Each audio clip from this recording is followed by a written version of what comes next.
పెద్ద నోట్ల రద్దుతో దేశవ్యాప్తంగా ప్రజలు ఎదుర్కొంటున్న ఇబ్బందులను తగ్గించేందుకు కేంద్రం ప్రయత్నిస్తోంది.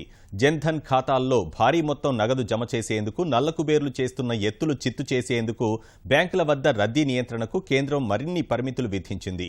బ్యాంకులకు వచ్చే ప్రజల చేతివేళ్లపై ఎన్నికలప్పుడు వేసే సిరా గుర్తు వేయాలని నిర్ణయించింది. ప్రజలకు ఇబ్బంది లేకుండా మరిన్ని మొబైల్ ఏటీఎంలను ప్రారంభించింది.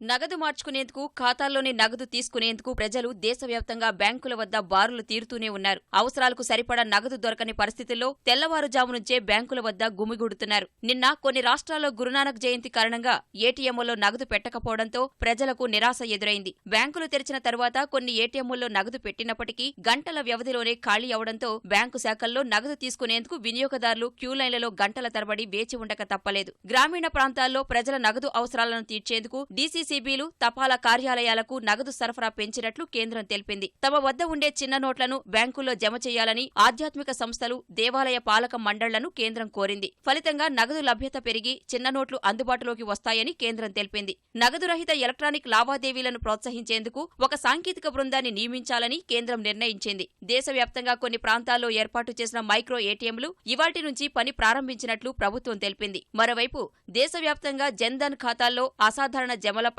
నిఘా పెట్టిన కేంద్ర ఆర్థిక మంత్రిత్వ శాఖ, ఆదాయపు పన్ను శాఖలు వాటిపై ఆరా తీస్తున్నాయి. జన్ ధన్ ఖాతాల్లో నగదు పరిమితి 50,000 కాగా 49,000 వరకు పాత నోట్లు జమ చేస్తున్నట్లు తేలింది. ఈ జమల వెనుక నల్లకుబేర్లు ఉన్నట్లు భావిస్తుండగా పరిస్థితిని సమీక్షించిన ప్రధాని నరేంద్ర మోదీ నియంత్రణకు ఆదేశాలు జారీ చేశారు.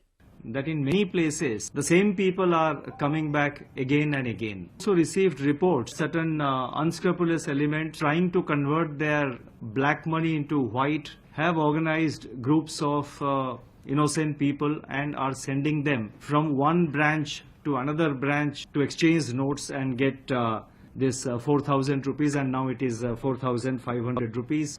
To prevent such kind of misuse, it has been decided the branches of banks would take resort to use of indelible ink marks for disbursement of cash. త్వరగా చెరిగిపోని ఇంకును సిద్ధం చేయాలని మైసూర్ పెయింట్స్ ను కేంద్రం కోరింది. కేంద్రం ఆదేశాలకు అనుగుణంగా 2,000 రూపాయల నోట్లను ఏటీఎంల్లోకి చేర్చినట్లు ఫెడరల్ బ్యాంక్ ప్రకటించింది. మరో 72 గంటల్లో 25% ఏటీఎంల్లో మార్పులు చేసి 2,000 నోట్లు ఉంచనున్నట్లు పేర్కొంది. అటు నోట్ల రద్దుపై విపక్షాల విమర్శలను కేంద్ర మంత్రి Venkaiah Naidu తప్పుపట్టారు. The measure taken by the government to check the misuse of these high value notes by the sponsors of terror and also the black money holders. That is the purpose behind this move.